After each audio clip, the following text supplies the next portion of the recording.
இன்றே டவுன்லோட் செய்து உங்கள் ஃபேவரட் ஷோக்களை என்ஜாய் பண்ணுங்க. லக்ஷ்மி, இன்னைக்கு இந்த கல்யாண மண்டபத்துல நீ அடி எடுத்து வச்சிருக்க. நாளைக்கு என் குடும்பத்துக்கு நீதான் நிழல் கொடுக்கிற கொடையா இருக்கணும்.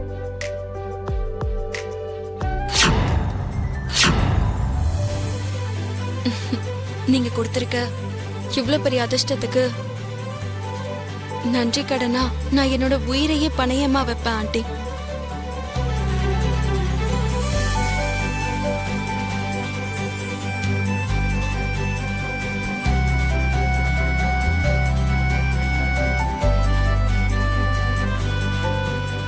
இன்னும் என்னமா ஆண்டிங்கிற?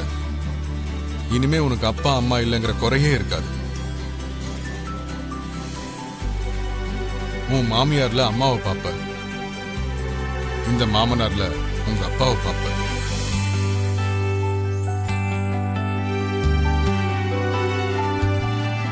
அத்தை,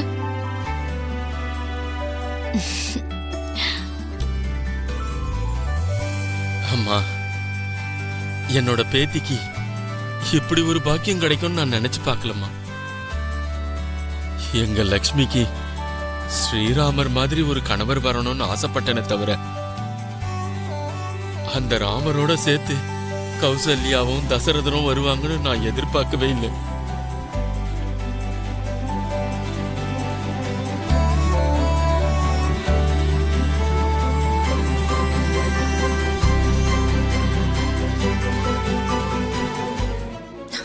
அம்மா லக்ஷ்மி.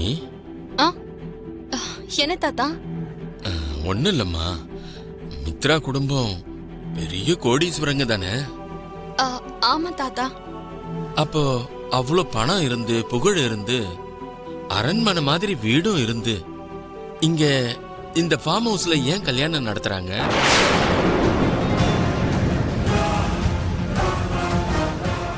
இப்படிப்பட்ட பிசினஸ் மேனுக்கெல்லாம் நிறைய தெரிஞ்சவங்க இருப்பாங்கல்ல. அதோட அவங்களுக்கும் ஒரே ஒரு பையன்தான். இப்படி பெருசா யாரையும் கூப்பிடாம கல்யாணம் பண்றாங்களா தாத்தா? அது அது வந்து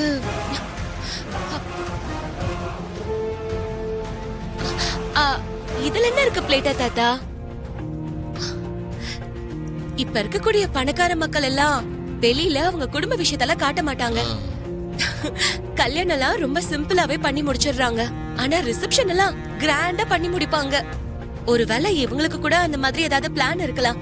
நமக்கு அதை பத்தி எதுவும் தெரியாதுல்ல தாத்தா? ஆமா தாத்தா, இவங்க என்னதான் பணக்காரங்களா இருந்தாலும் ரொம்ப சிம்பிளா இருப்பாங்க.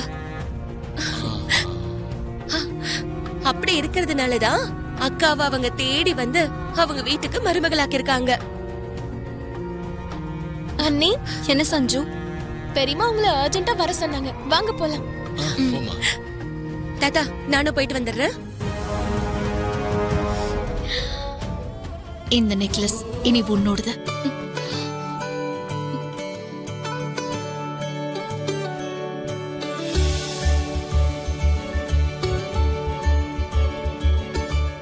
என்ன லக்ஷ்மி, அந்த நெக்லஸை இவ்வளவு வித்தியாசமா பாக்குற? இந்த நெக்லஸ் ஒரு நாள் நகை ஷாப்ல என்னோட கழுத்துல விழுந்ததுங்க.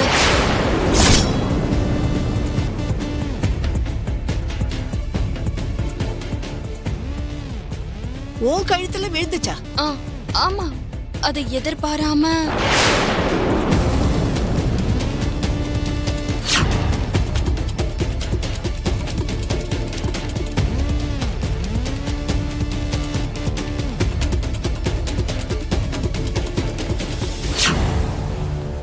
லக்ஷ்மி, அன்னைக்கு இந்த நெக்லஸ் விழுந்தது உன் கழுத்துலையா? ஆமாண்ணா, உனக்கு தெரியாதுன்னு நினைக்கிறேன். உனக்கு சொல்றதுக்கு சிச்சுவேஷனும் அமையல.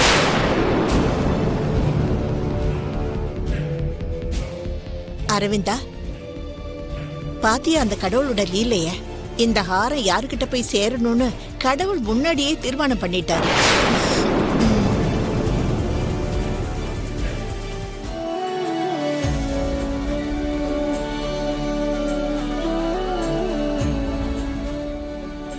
லக்ஷ்மி, இந்த நெக்லஸ் என் அத்தைக்கு அவங்க மாமியார் கொடுத்தாங்க. என் அத்தை எனக்கு கொடுத்திருக்காங்க. நான் என் மருமகளுக்கு இதை கொடுக்கறேன். இதை உன் கூடயே வச்சுக்க. கல்யாணத்தப்ப போட்டுக்கோ. ம்?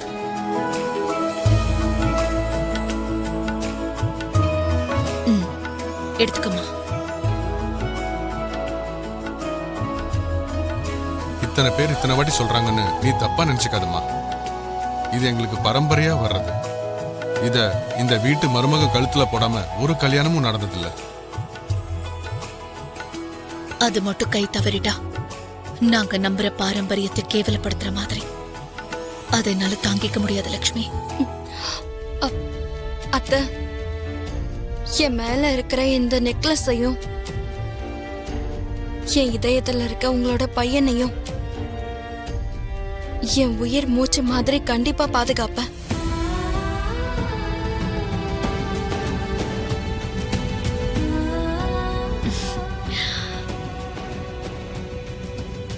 இந்த வார்த்தை எனக்கு போதுமா? போமா.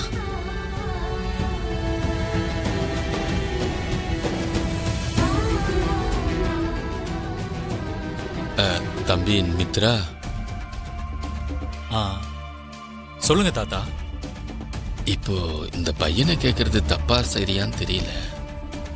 ஆ, என்னாச்சு தாத்தா?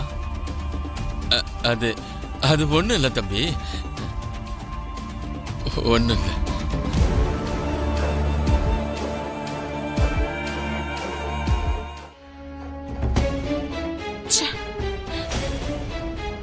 அத பாத்தியாமா? அந்த பரம்பரையா இருக்கிற நெக்லஸ் அவளுக்கு தூக்கி கொடுத்துட்டாங்க. அவ இந்த வீட்டுக்கு மருமகள் ஆயிட்டாளே. அந்த நெக்லஸ் தான் நம்ம ஆயுதம். டயலாக் வேணாம், பாயிண்ட்டுக்கு வா.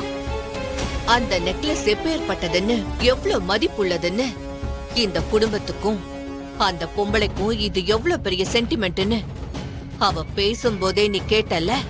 அதுக்கு அவ்வளவு ஸ்ட்ராங்கா அந்த பொம்பளை சொல்லிருக்கா. அந்த நெக்லஸ் லக்ஷ்மி கழுத்துல இல்லாம போச்சுன்னா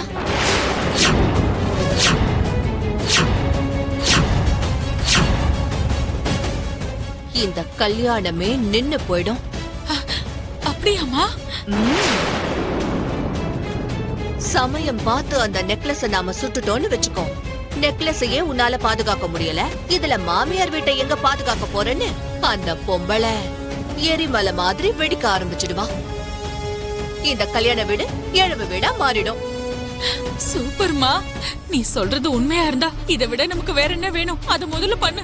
நான் மறுபடியும் உன் வயித்திலே வந்து பொறுக்கிறேன்.